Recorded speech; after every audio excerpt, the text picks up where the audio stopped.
மதுரையில சித்திரை திருவிழா அப்படின்னாலே அழகர் ஆத்துல இறங்குறதாங்க. இந்த ஒரு திருவிழால கிடைக்கிற அந்த ஒரு வைப்பு வேற எந்த திருவிழாலையும் கிடைக்காதுங்க. ஏன்னு பாத்தீங்கன்னா பொதுவா திருவிழால மேளம் அடிச்சுக்கிட்டு சாமி வர வழியில கொஞ்சம் தூரம் ஆடிக்கிட்டு வருவாங்க.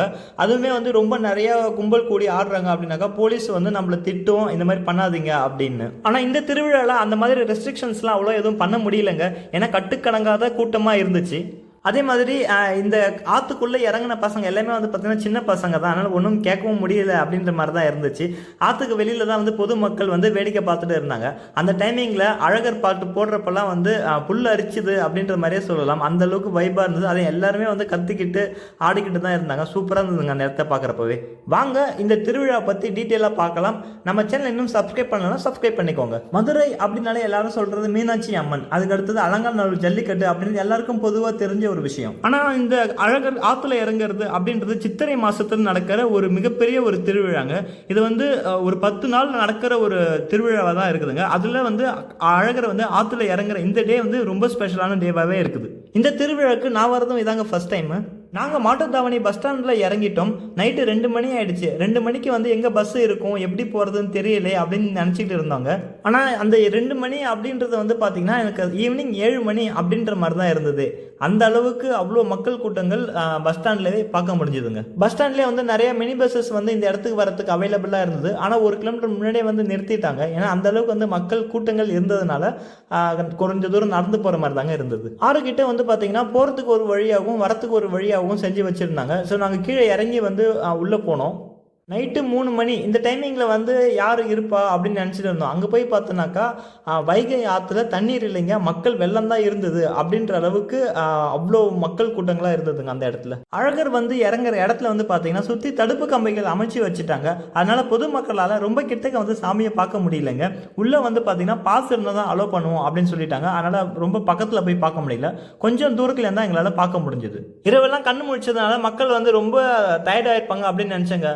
ஆனால் அழகர் எப்போ உள்ள வந்தாரோ எல்லாருமே அவ்வளோ உற்சாகமாக கத்த ஆரம்பிச்சிட்டாங்க, கோவிந்தா கோவிந்தா அப்படின்னு.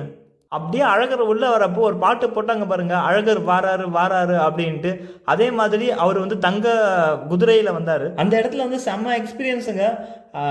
மக்களோட மக்களாக நின்று அந்த கூட்டத்தில் அந்த சத்தத்தோட பார்க்குறப்போ உண்மையாலே சாமி நேரில் காட்சி கொடுக்குற மாதிரியான ஃபீல் ஆச்சுங்க. அடுத்தது அழகர் வர டைமிங்லாம் மக்கள் மேலே தண்ணி பீச்சி அடிக்கிறது ஒரு வழக்கமாக இருக்குதுங்க. சாமிக்கு வேண்டிக்கிட்டவங்க நிறைய பேர் பையில் தண்ணியை வச்சுக்கிட்டு மக்கள் மேலே தெளிச்சுக்கிட்டே போவாங்க. அது பார்க்கவும் நல்லாவே இருக்குங்க. வாங்க இப்போ அழகர் ஆத்துல இறங்குற இந்த திருவிழாவை பற்றி பார்க்கலாம். இதோட வரலாறு என்ன அப்படின்னு.